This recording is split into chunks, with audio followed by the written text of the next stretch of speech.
All right, thanks for coming back.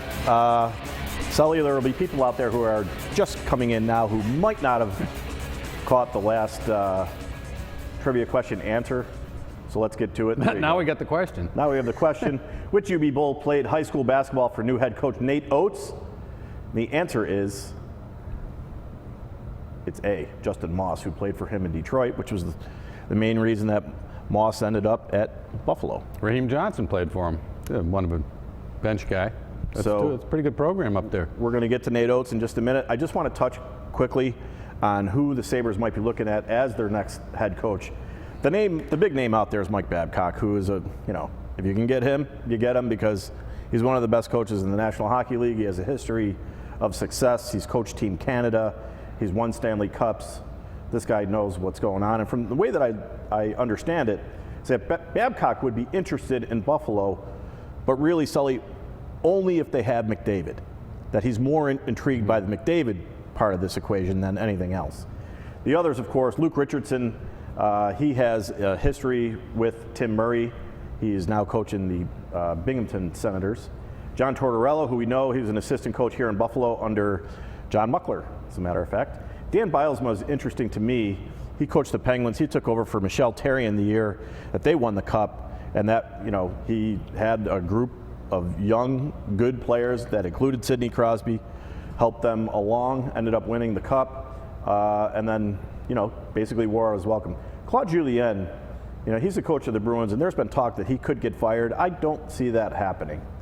He is, they had a news conference today. He was there with Peter Chiarelli, the general manager. Both have been under fire after the Bruins missed the playoffs. I expect them to stay. I'd be surprised if they left. And then Todd McClellan, who worked under Babcock in Detroit and is now the current head coach of the San Jose Sharks. What's amazing to me, I covered the Olympics, which was one of the great events, and I'm covering Babcock against Bilesma, and I'm thinking, wow. Bilesma I thought was becoming like a real top elite coaching figure in the sport when he had that U.S. team rolling and everyone thought they were the favorite, at least certainly I did. And then Babcock wins the thing, and they could both be available. Yeah, we'll find out. Also, Ted Nolan, who was coaching Latvia, was a pretty good story there too. I've dealt with both of them over the years at various points. Bilesma, when they were going deep into the playoffs, he was great to deal with. Babcock, the same. It'll be interesting to see what happens. Speaking of coaching, Sully, you're at UB today as they introduced Nate Oats, who is the assistant coach under Bobby Hurley. He sticks around for a little continuity. I think it's a good move. It's certainly not the brand of Bobby Hurley. And my God, Danny White, he's talking about market. He said market position like 4 times in 4 minutes. One of the first things out of his mouth is about the next great brand in college sports. What do you mean market position? What is that supposed to mean? I don't know, but he's just talking about their market. Everything is about their market. The position in the Buffalo market? Because there is one that they're missing. Nationally, as a product, more or less. There's a market. Pro sport, college sports is a market to him. He speaks in a business model, is what I'm saying. I get that. The brand, the market. I don't know exactly. In 4 different times he refers to it. It might have been more than one. How about the market position in Buffalo? Because there is a market, and they're in position to take it over. I don't think he was talking locally. I think the guy thinks globally, and in fact, sees himself out of here at one point. But now he went generic with Oats, and it's totally the opposite of what he did with Hurley, which was the brand. And it worked. It created a buzz, that place. Sure. And he won, but the Bobby Hurley name was resonating nationally the day after he hired him. He was on 3 different radio stations in the nation. He got what he wanted. But I think White's doing the smart thing here, because at least for Danny White, who might want to become an AD somewhere else at a major conference, winning twice in a row would do that. If you win, if you go back to back, suddenly you're not just some ordinary mid-major. You're getting to an elite status.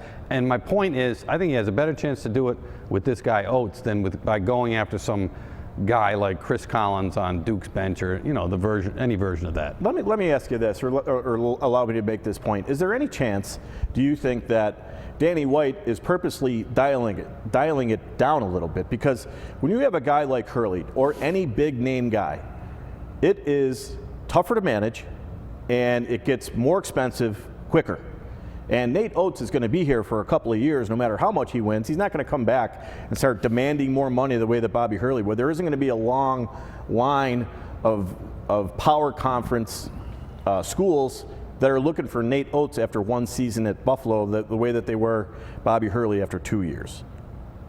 Yeah, first of all, the money part of this. Sure. I can't imagine the people at UB on some level were happy about the idea of throwing $600,000 at Bobby Hurley. I thought a lot of it was raised by private money. That Danny, I got to give Danny White credit for that too.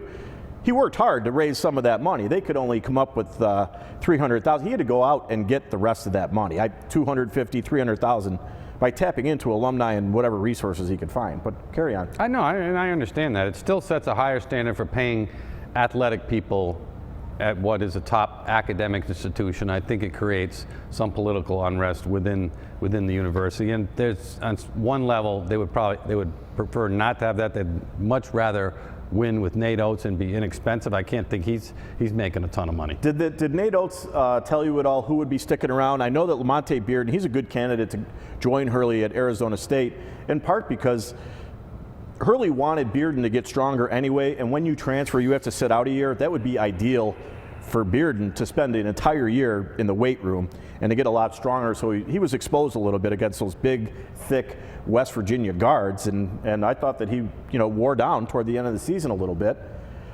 But did he say anything about Bearden, about Evans, about? He didn't get specific. He was asked that and basically said, as far as he knows, everyone's staying.